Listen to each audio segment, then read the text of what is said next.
Hello, my name is Emmett Cook, and welcome to my ethics podcast show. Today I'll be discussing how the ethics of utilitarianism, deontology, and Christianity come into play in the movie Captain America: Civil War.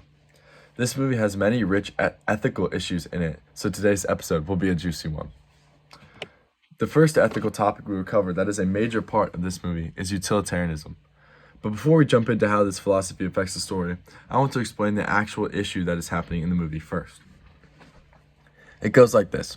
The two main characters in the issue are Captain America and Iron Man. Their argument starts after Captain America and some other young Avengers are fighting villains, but many civilians are killed via collateral damage. This sparks government control over superheroes.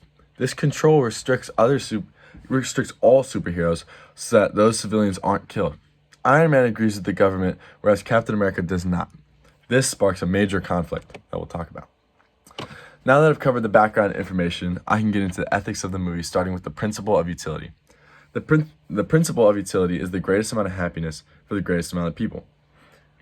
In this issue, Captain America exemplifies this fully because he is in support of a system in which some civilians are lost in order to stop threats that could be potentially much more deadly.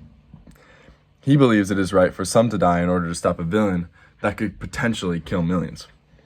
The DBS, or disinterested benevolent spectator, or someone who gives equal consideration to every person, no matter who they are in utilitarianism arguments, is also active in this issue. In order for Captain America to be a DBS, he would have to be willing to still argue for his cause, even if his loved ones were the civilians being injured or killed. John Stuart Mill's hedonism, a form of utilitarianism that centers itself around pleasure or the absence of pain, is also active in this movie. In Mill's hedonism, there is a hierarchy of pleasure. Those who have experienced the full range of pleasures often choose higher pleasures. Both Captain America and Iron Man have experienced Mill's full range of pleasures, from lower pleasures such as sex and food, to higher pleasures such as human relationships, helping others, and pursuit of truth. That is why in the movie they both put aside lower pleasures and focus on the higher pleasure of helping others. Even though they go about trying to help others in very different ways, this is important because it shows their intention. Speaking of intentions, our next topic of ethics that we will talk about that connects to this movie is deontological ethics. Very juicy. Deontology is morality based on intention, with goodwill being the basis of its morality. Immanuel Kant, the philosopher that founded deontological ethics, believed that we could only be held accountable for what was within our power or our will. We saw consequences as out of our control. This philosophy is used by Iron Man in the movie. He believes the consequences are out of the superhero's control and they should do the right thing because it is the right thing. This intention is to do the right thing. This is actually very similar to a major part of deontology called the categorical imperative.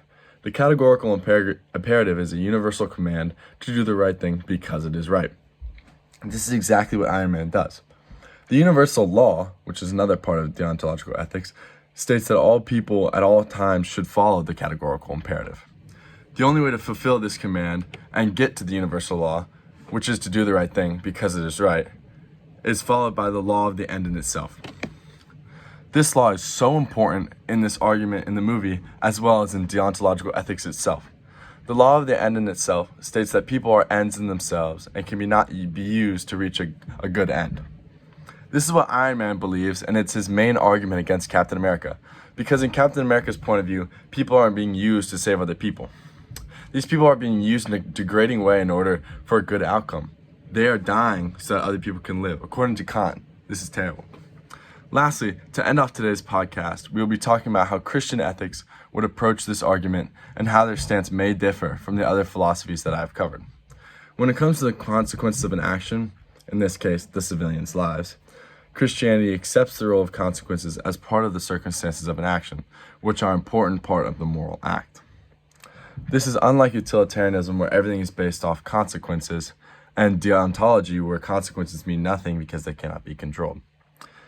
Because it's kind of in the middle of these two, Christians would most likely try and find a common ground between the two arguments from Captain America and Iron Man. And that concludes my episode for today. Thanks for listening. It was a great one.